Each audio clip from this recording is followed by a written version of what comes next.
Hello, sweet souls. I am Dani Palacio, and I'm so grateful you are here. Welcome to a Waking Moment podcast, where we explore what it means to be authentic, to find and discover what is true for us, and then honor that truth by living a life that is full of hope, full of curiosity, and full of love. Love for self, love for others. And the best way to get to where we're talking about is by gratitude. Yes. And compassion for yourself.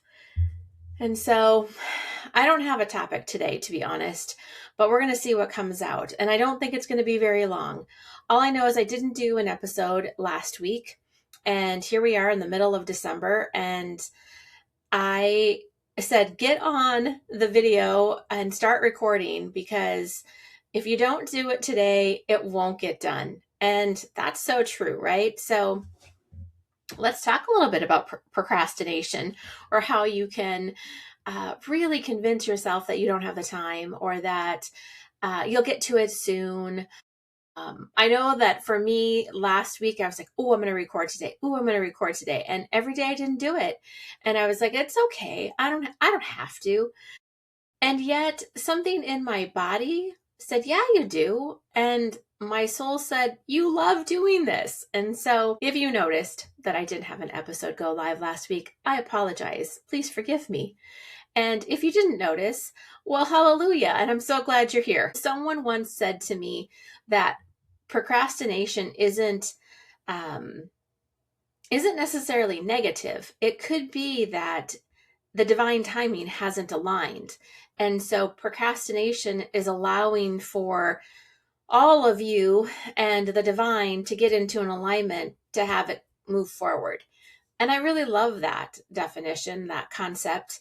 I also know that when we are scared, when we are tired, when we are overwhelmed, when we feel like there's really no urgency, we tend to let things go. I know I did last week, and had a lot of topics I wanted to talk about in 2025.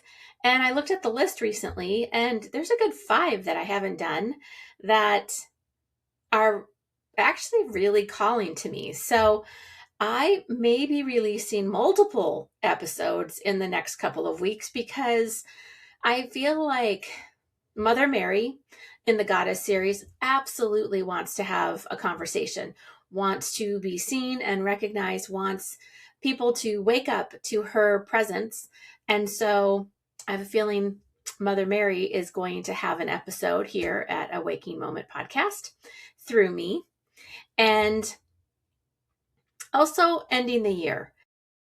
This one is a topic that is brand new to me. It's a ritual, it's a process that I just learned about from my niece, Angela. She posted this thing, and I was like, oh, I need to reshare that. And here it is. So winter solstice is the 21st of December. And that means that from a moon perspective, from an astrological perspective, we're in a place where we have gotten to the darkest of darkness, and the light starts to return. Now, in the Christian world, and the Catholic Church was a big part of that, and they took the pagan holidays and lined them up with the major teachings and awarenesses and holy moments. And so in the Christian world, Christmas is when Jesus was born. And then you've got all the other cultures that had their own welcoming of light, honoring their tradition. Hanukkah often falls right around here too. We've got Kwanzaa, and there's so many more that have been more publicized. And I love that. The world is a multifaceted, multi-level, multicultural experience, and not one way is the best way.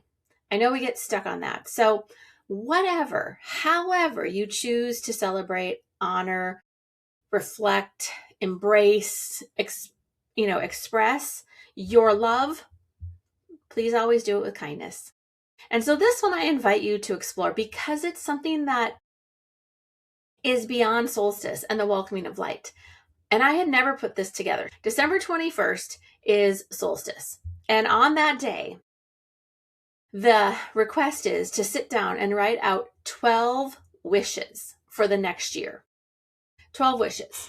And so what do you want to invite in? What do you want to cultivate? What do you wish for? Like magically, wonderfully, fantastically wish for. 12 of them down. And then from solstice to the end of the year is 11 days.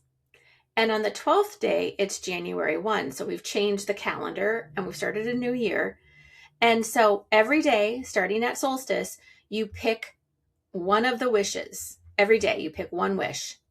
And you offer it up to higher power, God, the universe, the creator, the divine, and you ask for it to be given to you.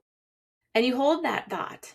You hold that intent that this wish will be given to you. And on the 12th day, January 1st, you pull the last wish. And the last wish is for you to accomplish.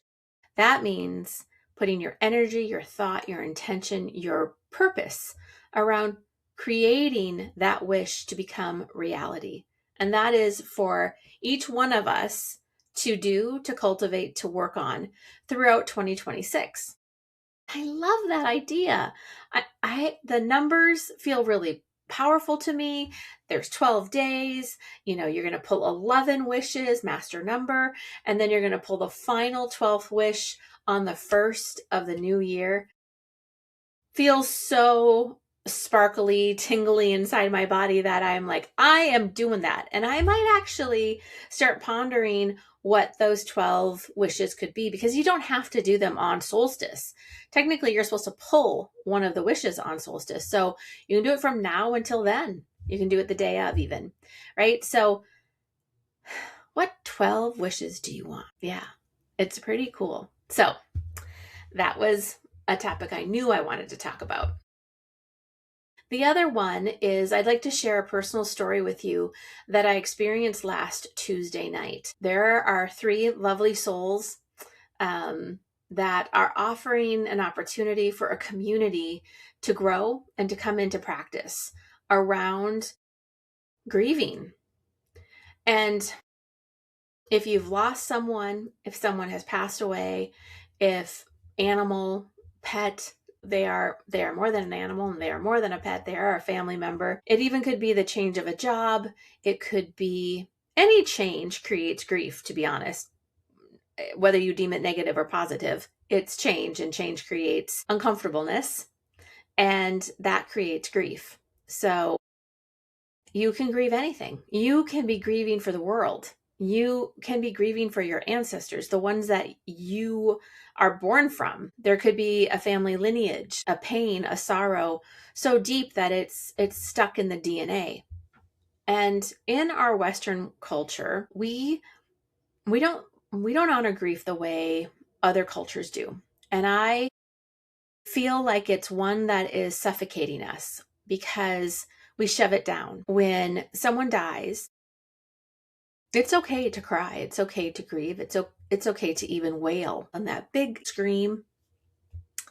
It's okay to like thump the chest and wave your arms and kick and stomp. Yet we don't create space for that. And once the funeral has happened, it's time to move on. You're still tender about it, but other people are like, oh, you're still grieving that. Oh, is that still upsetting you? And I can't even believe people say that, but they do. A year later, you might be feeling like it's time for you to not grieve anymore. But in all honesty, you've just spent the last year recognizing the loss. And now moving forward, you're going to have moments where you're going to hear a song, you're going to smell a chocolate chip cookie, you're going to have a memory. You're going to go to something and someone's going to say something that that precious person that you loved so much used to say. And boom, right in that moment, you are going to go right back into grief. But in our world, we shove it down. We get teary-eyed, but we don't cry. Or we excuse ourselves and we go to a room like the bathroom to cry, and we get our shit together, and then we come back out and everything is fine. No more, people. It's killing us. Like the deep, dense pressure, the sorrow, sadness, anguish, anger, complete devastation, heartbroken, hard to breathe. You feel like you're going to die. And nobody gives you the permission to just let it out. And so I'm giving you the permission. And you need to give yourself the permission. It's okay to wallow. It's okay to cry. It's okay, no matter whether you know what you're grieving or not. Like last Tuesday, I went to a ceremony where it was all about creating a safe container, honoring our truth, and letting that sorrow, letting that grief out, however it needed to come out. You know, it's full of anger and full of frustration, full of unfairness. There's so many, but we weren't encouraged to use real words. So sounds. And I know enough from my shamanic studies that when you get into the body and you allow things to move, they come out guttural, they come out loud, they come out with intense passion.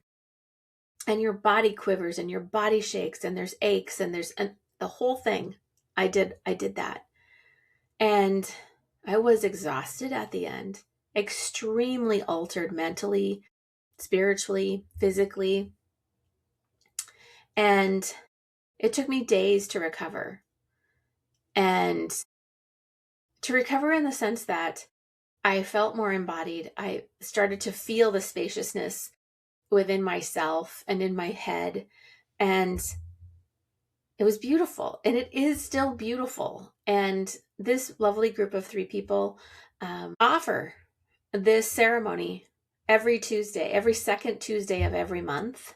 And they're really hoping to grow their community so that we all can step into being seen, having a safe place to express ourselves, and doing it with a lot of love. And so I will list and link their information. Please check it out.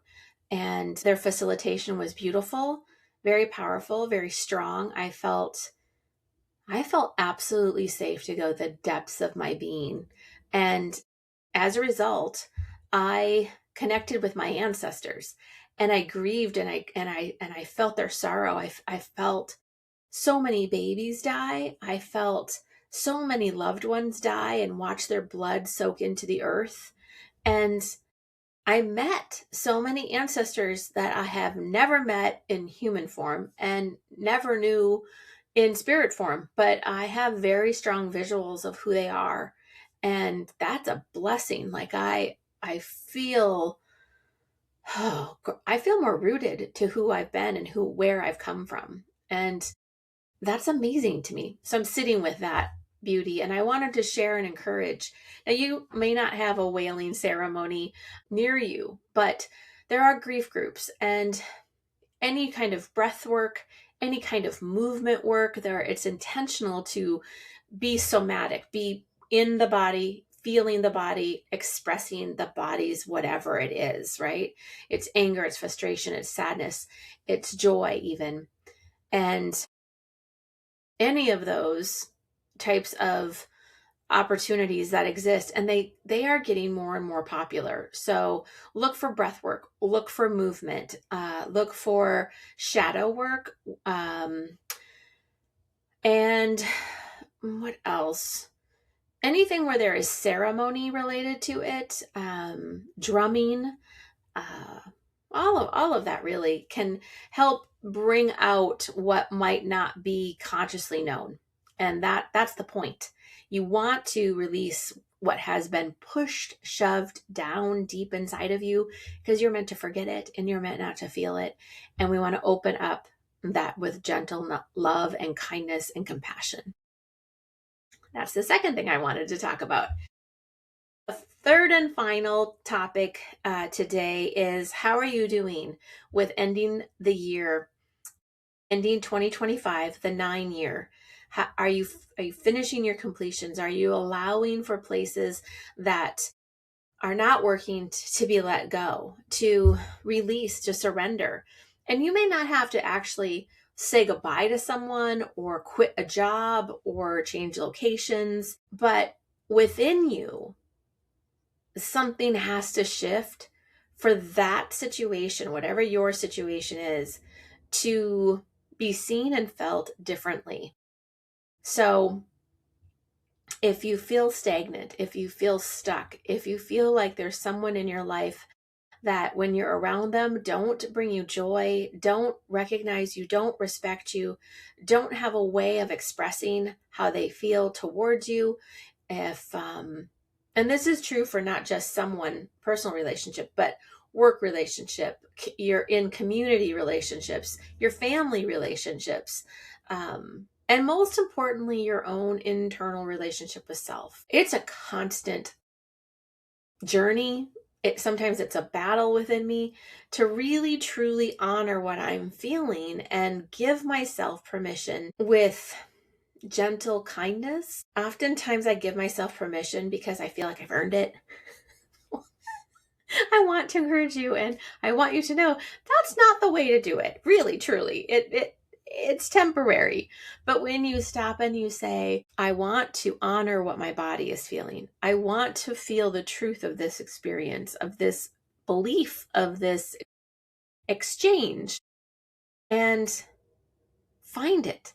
Find it somatically in your body, meaning, where does it feel? Where do you feel it? Is it in the chest? Is it in the back? Is it in the legs, in the knee, in the ankle?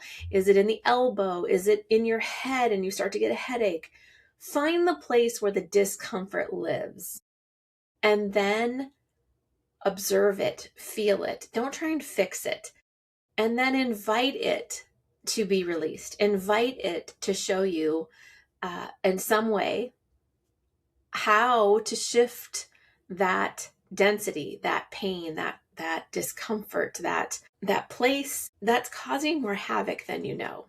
It truly is. So thank you for being with me today. I know that we were kind of all over the place. Hopefully my episode summary and chapter numbers will help you find where you'd like to listen to today. And I wish you the very best. And I will be seeing you and talking to you in the next few days, because there are more episodes, like I mentioned in the beginning, that want to be birthed in 2025. Have a wonderful, blessed day. Please share my podcast with others. I am working on so many new things, and getting my audience to expand and to grow is going to be very pivotal to some of the offerings that I'll be making in 2020. I look forward to being with you again. Many blessings.